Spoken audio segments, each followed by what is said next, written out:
This is the Seller Process Podcast, where we talk about the best systems, processes, and SOPs for your Amazon business so that you can regain control of your time, build up your team, and scale your e-com empire. Hello, entrepreneurs. If you have never thought of setting up a strategy to optimize your price in order to increase sales velocity, conversion rates, and profitability, then this episode is for you. Our guest today will share with us how to find the optimal price for our products and maximize the potential of our listings. I'm joined today by Chad Rubin, the author of the Amazon bestseller, Cheaper, Easier, Direct. He leads Profasee operations and oversees its strategy. And he often speaks about e-commerce, Amazon, and leveraging AI strategies on webinars and conferences worldwide. Prior to Profasee, he founded Think Crucial and co-founded Skubana and The Prosper Show. He also a father, husband, and loves coffee and tacos. Hey, Chad, how are you doing? Thank you for being here. I'm stoked to be here. Thanks for having me. Yeah, awesome. So we spoke about a lot of cool things that you're doing during our pre-interview chat. One of the thing that it's most interesting right now, it's about pricing and pricing strategy, which is something not many people talk about, but I think it's one of the most important.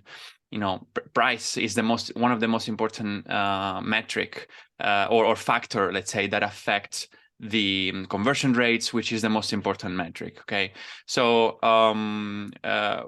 why don't we start by sharing with people where do we begin with whenever we're thinking about setting up or creating our pricing strategy? What are the steps, and then we can go through each of them in more details. Yep. So firstly, I started Profasee out of my pain of running Think Crucial. I was trying to turn this business around. My P&L is getting attacked on every single line item. There's a lot of margin compression. And so I thought to myself, okay, what's the single biggest lever we're not pulling that nobody's talking about? And to me, that is pricing. So it's a huge lever, as you mentioned, that can swing a big door, right? It has the largest impact in the shortest amount of time. And so it's easy to change, it's hard to test. And so where I would start is testing, really, and understanding how different changes to price, both by you and and seeing how your competitors react, how your customers react, and how Amazon.com reacts to the price changes that you're making, and doing it manually. And so when you start doing that, you start understanding the impact to your bottom line that pricing can have, building that pricing function internally, and you can actually start building a muscle around pricing. Okay, makes sense. All right. So then, what you told me in our pre-interview chat that people are not understanding that right. There is a kind of a misconception about pricing, and people are not doing it right. Like, what did you mean about that? Like, let's share that part, because shedding the light on this, it's gonna be helpful for the rest of the conversation. So I've seen that there's a lot of just misinformation about pricing in e-commerce specifically. And so during the pandemic, even post-pandemic, where your costs are going up, everyone's costs are going up, you'd have these gurus that are like, hey, just raise your prices. And to me, that's reckless information. And so pricing is not one size fits all, but also very important is that there's something on Amazon called a knock-on effect, which is your price today affects your orders tomorrow. And so it's not always the most optimal decision to go up in price because it can affect your BSR, your keyword ranking position. Sometimes the actual optimal decision is to go down, but nobody actually knows what is the optimal decision. So it's very easy for a lot of people to just talk about price, but it's actually very hard in practice, especially on Amazon, which is a very fast-paced, messy, as you know, marketplace. Yeah, exactly. So then what's the solution? That's the problem. What's the solution? Well, so you understand that pricing is a significant lever. You start testing price.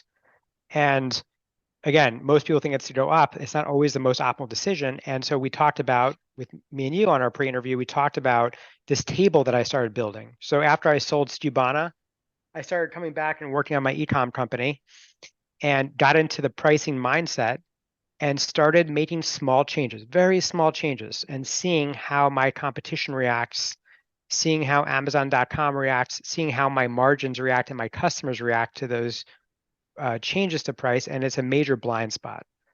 So instead of just guessing and marking it to market, cost plus pricing, they call it, or marking it, pegging it to your competitor's price, really you can pressure test assumptions in a table and figure out, well, what is the best price that's going to maximize my intention that I want to create on Amazon.com for the specific product.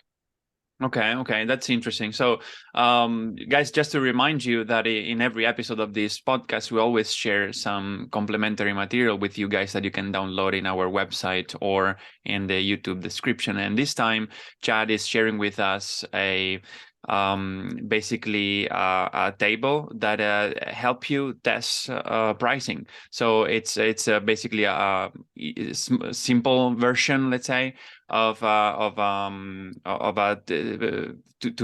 table to test price. And Chad obviously will tell more about that too in a second. But I'm curious then, like, how do we use this? Let's tell people, how do we use this this template in order to test pricing, and then how do we go, to the next level to understand what is the most profitable price for our product. Mm-hmm. So baseline is you have to identify that pricing is an issue. Then you start pressure testing assumptions and start thinking about how small changes affect other factors on Amazon. Now, you can change your price. It's low effort. It's super easy to do on Amazon and Seller Central. The next is really the data intensive side of it, which is actually collecting all the signals that you think are part of your assumption of that what would be impacted, and start measuring those data points. So this table essentially is combining and seeing, you have to set up your specific intention on the table for a specific ASIN, and you start collecting these signals, capturing key and critical data points on Amazon on a daily basis. And you can do this with a VA, you can do it yourself. It's very, very time intensive. So the next piece is, okay, well, are our assumptions correct? Are they actually operating correctly? And so then, and I don't know if you want to talk more about the table, then I would move into the next, say, piece of the conversation. Well, yeah. So I'd like to understand, like, how often are we talking about, like, when we're saying we want to change prices? Is it like once a day? And what are the increments? You talked about small changes. What are the increments you're suggesting? Yep. So it's first of all, I think it's on a it's category specific, whether you're a commodity or you're not a commodity, and also it's based on your intention. So at Profasee, specifically the business I've built around pricing, our mantra is we want to maximize profit without sacrificing your rank on Amazon. You might be wanting to launch a product. You might be in the launch phase. You might be in a different part of the product lifecycle on Amazon. But for me, I want to harvest product. I have 550 products, private label products on Amazon, that I want to harvest more money from because of the intense margin compression that's happening. So you set your intention, you start making tweaks. Now, for me and for Profasee specifically, the way that we do it is we conservatively go up and we aggressively go down. And when we're talking about small price changes, we're talking about sometimes 0.5% to 1% to a 2% price change. And you're making these price changes all in line with your vision for the product, but your overall company vision. So the next part of this conversation, though, I think is the bigger picture, which is you want to actually connect your pricing decisions affect many other, there's a knock-on effect, not just on Amazon, but there's a knock-on effect internally in your company. What's that knock-on effect? Well, your pricing, your conversion rate affects your advertising. Your pricing affects your finance department. So you need to actually start building a bigger muscle around pricing to make it part of your meetings that you're having. I see you have traction in the background, right? So if you're running L10 meetings and you're running traction internally, making pricing a part of the scorecard and a part of reviewing and integrating pricing internally with your management team. Okay, that's very interesting. I want to come back to that in a second. I want to just finish, what we started, the discussion we started before. So when you when you put these small changes, then like how often do you want to change them? Is it like every few days or just a day? Because is one day enough to test a price point, or would you test it over a longer period of time? And then like what are the metrics that you use to understand whether that was a successful change or you want to change further? So in order for the testing to be appropriate, it should be done over at least a 60-day period. At Profasee, and we built it out of my own problem. So like we change pricing on a daily basis, and once a day is enough to achieve our objective, which is profit maximization without sacrificing your rank on Amazon. So we're using AI, which is a whole nother conversation. But even if you're just doing it manually, you need at least 60 days to 90 days of a period to understand how the trend is going and to making sure that you're in line and with the goal that you've set out upon starting your pricing changes. Okay, 60 to 90 days then. Mm-hmm. Okay. So then, but I'm guessing that's only if we're seeing some like positive improvement into our main metrics, like unit session percentage or views or whatever, right? But not if, I mean, probably we're not keeping a price that is not working for us for 60 days just to prove ourselves wrong. Maybe in just a few days we can prove ourselves wrong, right? Well, no. So I think pricing is a continuous process, right? Like you can start increasing price and you're like, oh, this is working. Our conversion rates are still the same. Our BSR is maintaining. There's been no listing suppression. And don't forget, by the way, there's the knock-on effect of by increasing your price, now it suddenly changes your tacos and your ACOS, because your percentage of ACOS that you're willing to spend to get that. So there's other things that are impacted both positively and negatively that have to be brought into this spreadsheet, and you can't change pricing in a vacuum. So my opinion is like you start making these small changes and you start seeing how these other signals are performing.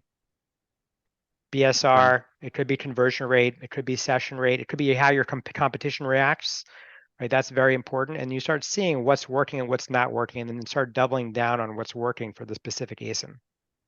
Okay, and when you say how competition reacts, are you going to track basically changes in pricing also of the competitors? Yep. So this is where it starts getting more complex, right? Actually, I don't know one single software that actually takes into effect competitors. Most private label repricers that I've seen are just, hey, we're going to lower price and increase unit velocity, but they don't actually include competitors. So competition is very important. It's a marketplace on Amazon. And so you want to start seeing how does competition react when you make a price change? Are they going up or down? You can also take into it, so you can start scraping their price, bring it into a spreadsheet, their BSR, pull into a spreadsheet. You can start tracking unit velocity and revenue from some of these third-party intelligence softwares with Chrome extensions. Start pulling that in. You can actually check their inventory positions as well and understand overall total share.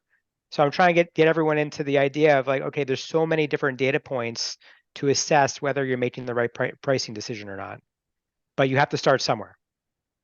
Okay, that's very interesting.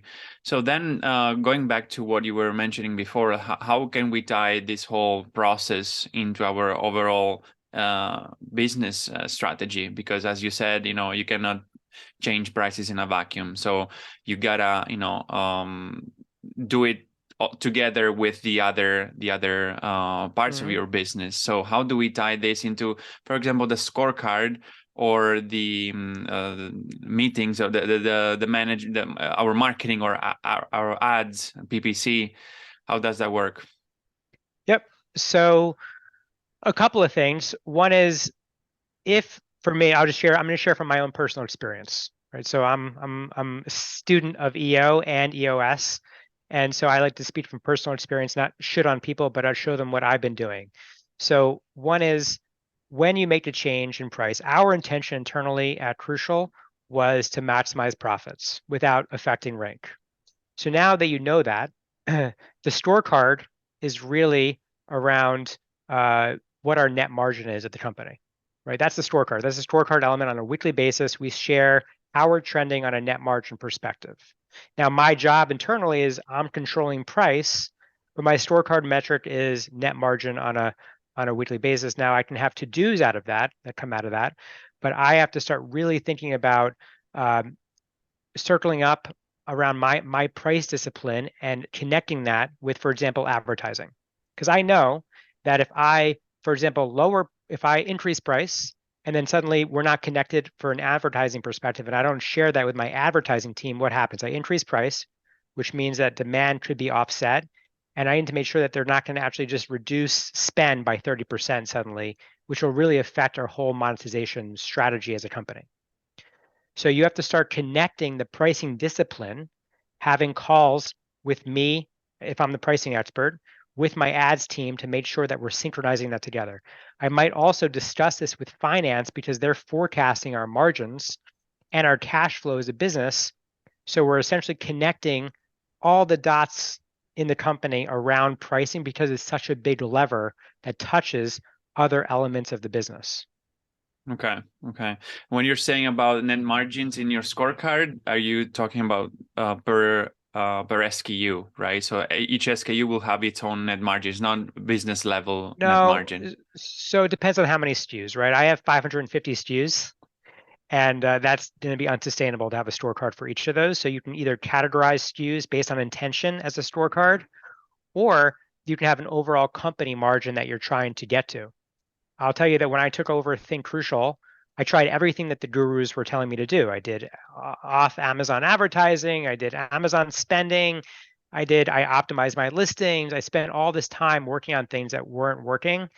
And most importantly is you have to make sure that you're aligned with what your intention is of the business. And so my intention was I wanted to take my business from net negative margin, which is, it's so hard to catch a falling sword on Amazon. Going from negative to positive is very, very difficult in e-com. And like, it just took a lot of focus and attention and connecting the dots, which is what I'm sharing with you today. Okay. Yeah, that's very interesting. And so what do you think it was, the main thing that helped you to figure out that piece, in your experience with Think Crucial? I think it's like what gets measured gets managed, number one. I think number two, if you're doing what everyone else is doing, it's probably not the right thing specifically. I think a lot of people on Amazon play into the metrics that Amazon gives you, right? Amazon's very good at showing you what you make, but they don't show you what you keep. ROAS, even that as a metric, shows it doesn't take into account any profit metrics, right? It's showing you, hey, I put in $1, I made $3, great, but actually you can still be a negative profit margin on that ROAS, even if you're achieving your ACoS, you're achieving your ROAS. So I think being very focused on profit and like taking anything that has the word revenue and embedding it with profit in it is very, very important. I'm trying to think of like other takeaways, but it's very rare that any sellers are changing pricing. And I'm talking to brands daily now, and I'm helping them with price, and we're seeing a 10 to 15% profit lift on profit. So we amplify their profits by 10 or 15%, and sometimes more than that. And that is insane for where we are in e-com today, and nobody is touching price. So the first thing is like drawing attention to it, and then establishing a system around it, which we're going to be sharing with your audience, and then having calls around pricing and seeing how it touches other parts of the org structure. And then when you're ready and you're like, hey, this is way too much work, pulling in the information, understanding it, then you come to Profasee and you're like, hey, Chad, like let's make this, let's systemize this, and let's replace human labor and do it better than what we could have done manually. Yeah, for sure. Okay, I'm gonna ask you that in a second, to share more about AI solutions. I was just curious to ask you a couple of questions on I'm curious to know about the psychological factors that that are involved into pricing, from the buyer standpoint, right? I don't know if you are familiar with something like that, like. Yeah. How do we set pricing in a way that it's enticing on a psychological level, let's say? Yep. So psychology of pricing is one that we account for at Profasee, and you can be doing that also in the table. So it doesn't really make sense to say, okay, my price right now is $29.97, and I'm going to move my price to $30.02. Right? So it would be very weird. So you have to. We essentially have enabled a rounding up mechanism internally, and I would do that in the table as well, where you pick a price like 25 or 33, something that actually 97, 99. Right? There's a couple of different psychology of pricing endpoints that you can be using that you maybe want to utilize as you're starting to either go up or down in price. Okay. Have you seen any like specific price range or price type, like 99 or 98 or 97? Those are the most typical ones that works best for most, or it's just depending on the category? It definitely depends on the category. Yeah. Most Okay. importantly is like I don't believe that pricing should be static. I think it's dynamic, especially in a marketplace. So you look at Expedia, you look at Uber, Surge, all these different companies are dynamically changing and adjusting price based on time of day, based on a whole bunch of other factors and signals. And so that is why I believe that you don't just set a price and forget it. You can constantly make changes to pricing and seeing how things are trending and zig and zag based on what you're reading in the marketplace. Okay, that's actually a very interesting concept, the dynamic pricing. Can you tell us a little bit more about that? You already just mentioned something. Is it? But I know it's something that you've been talking about, like dynamic pricing. What is that about? So dynamic pricing essentially is pricing. So people come to Profasee and they say, Chad, here's our landed cost, here's our min price, here's our max price, and that's it. And then we do the rest. And so before Profasee, there was rule-based softwares out there that just say, okay, if your competitor comes down 25 cents, then do this, or I want to sell more velocity, then I want to lower price till I hit this inventory position. Sorry, my cat is trying to come up my lap. Okay, so we've been an AI first company since December of 21 when we first launched. I always knew that I wanted to create a real AI algorithm where it's faster than us, it's cheaper than us, it works as it should, it's not making mistakes the way that we can make them, and it can take all the signals that are on Amazon, it can observe them, chew on them, and then optimize for the outcome that you want to achieve. And it can do this all independently from me or from you, right? So we're instructing it and we're training it, and it's growing and evolving. So to me, when I talk about dynamic pricing, it's dynamic pricing that's driven based on AI. So it's AI-driven dynamic pricing that works to optimize for profits without sacrificing your ranking on Amazon. Okay, that's interesting. I was thinking if sellers have more marketplaces, or I mean they're selling in more marketplaces like Walmart and Amazon at the same time, or they have their own Shopify store. How should they manage price in that? So the first thing is you have to think about, I think that's a great point you're bringing up around what other channels are you on? So if you're on Amazon and you're in Target and they're buying from you retail, it's unlikely you can change price, which means that pretty much Target just hijacked, even though they're maybe 1% of your revenue, they've just hijacked 99% of your profits that you're generating on Amazon because you can't change price. You become a little bit stuck. If you have a Shopify site, what we do, at least right now with companies, until we're still growing, we're adding functions and features. At some point, you're gonna be able to actually take our price on Amazon and deploy that pricing to Shopify and synchronize it across the platforms. And for Walmart, same thing. But right now, we can drop on a spreadsheet file in the format of Shopify and Walmart, and then you can go and update those platforms appropriately. Okay, got it. But so then you are suggesting to have basically same prices at the same time all over throughout all the platforms. So yes. So what I'm suggesting is as follows. If your product, so right now, like for a really fast moving, let's just focus on like something very trite, which is like selling this lighter on Amazon.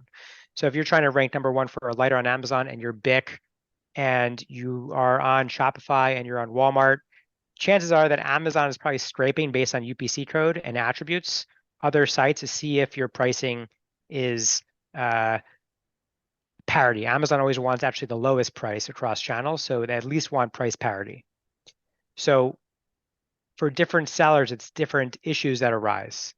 if your product is something that's not being tracked on Amazon, like Sage. I don't think that Amazon is tracking your ASIN of Sage on Amazon. This is incense.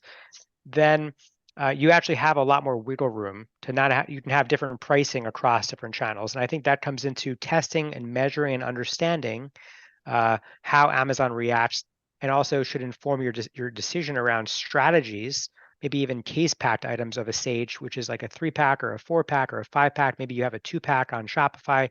So having different case packs with different UBC codes where they can't be necessarily shopped on a unit basis. Okay. Does that make Okay. sense? And I Yeah. know I just went on a long tangent. I just want to make sure that I'm specifically answering your question, but there's a lot of different long tail use cases that arise based on different challenges of product packaging and different channels that you exist as a seller. Yeah. Okay. Okay. And that's interesting. I've heard, one of the main strategy that some people are using is to create like a slightly different product for different marketplaces, just not to have any pricing issues, because Walmart doesn't want to have lower prices than Amazon and vice versa, or even retail. If you're selling in retail, like physical stores, though they don't want to have lower prices or higher prices than Amazon. So that's another issue. Yeah. Totally. And I mean, you can bring up diapers.com used to do this where they had an 18-pack and Amazon had a 24-pack, right? There's different pack sizes, but then Amazon got smart and started figuring out what's the per unit basis of each diaper. Right, exactly. Yeah, that's a very interesting story for if you guys ever wanted to check that out. It's an interesting story. The battle between Amazon and diapers.com. Yeah, and spoiler, Amazon won as all the time. Yeah, as always.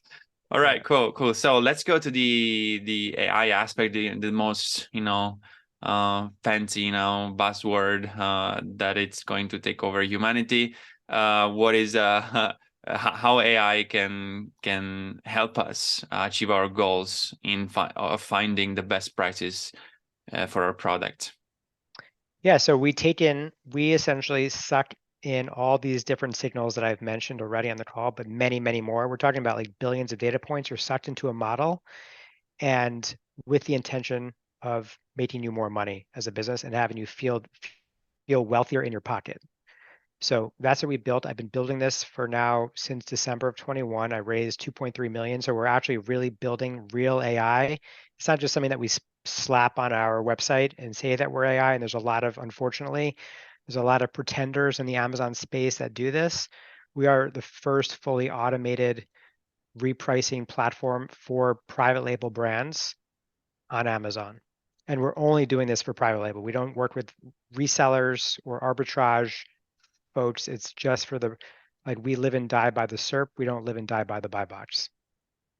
Okay, that's great. So can you share like a little bit of like how the maybe the algorithm works, not maybe the secrets, Yeah. but just to understand that it's Yeah. something that people can feel confident that it really works. So first of all, confidence is very important to me. And first of all, I've been in the space for 15 years now, so I'm like an old school Game Boy. It was one of the first 100 sellers on Amazon, I believe. And so in terms of confidence, first thing we did was we have a data science team that supervises the results. So AI tends to hallucinate sometimes and make suboptimal decisions, especially if there's events that didn't encounter before. And so we have a data science team dedicated to looking at your profit dashboards on a daily basis. So that's one thing on like confidence to guardrail your profitability and the integrity of the listing that you've built. Second, the way that our model works, and this is through learning, by the way, so it didn't always start off this way. We've made a lot of mistakes, and I've wandered the desert for a long period of time to find out the sweet spot for this. So what we found is a lot of sellers don't actually change price. So it's almost like if you went on Instagram or Facebook, you never dwelled on a video, you had no connections, you have no likes, you have no followers. Facebook or Instagram wouldn't know what to serve you as a customer. Now, their output is dopamine. They want to hit your dopamine so hard that you never leave the platform. In the same way, Profasee, when a seller doesn't change price, there's nothing to learn from. There's nothing for the model to chew on, to observe, to train our models. So in our first 30 days, we have something called a hyper learning phase. This hyper learning phase is actually when we made small tweaks and adjustments to price, and we do it within your boundaries that you've given us, your min and your max price. We made small tweaks to see how Amazon.com reacts, how your competition reacts, and how your customers react to price changes. So we start training the model for that 30 days, and then we move into the profit optimization phase. So that's a big differentiation in our model that nobody is doing currently. And that compounds over time because like as we continuously move and push the perfect price for you to maximize profit on a daily basis, any learning that happens during that period is brought back in to train the model. So that information is institutionalized in our model, and every model is built around an ASIN. So just like ChatGPT has a thread, the longer you keep that thread alive, the more you train it, the more you inform it, the more that thread becomes really, really powerful. That's exactly what we built, but for pricing. Okay. Yeah. That's very interesting. To conclude this conversation, can you share with us a few like common mistakes that people make in setting their price strategy? So firstly, no one is setting price strategy. Most people are focusing on their ACOS and TACOs, which are revenue-based goals. So no strategy, never changing price, focusing on spend. Now, even ACOS, right? ACOS is what you spend relative to price. So you're still only focusing on the numerator and not the denominator. So it's a huge mistake. What other pricing is like not having an intention for a product and not understanding the product life cycle of where you are and the maturity of the product. Those are a good handful of mistakes that we're seeing. Yeah. But it's mostly that like nobody's actually focusing on it because advertising agencies and gurus can't make money on pricing, but they can make money on spend, and that's really playing into what Amazon wants everybody to do, which is just to spend more on their platform.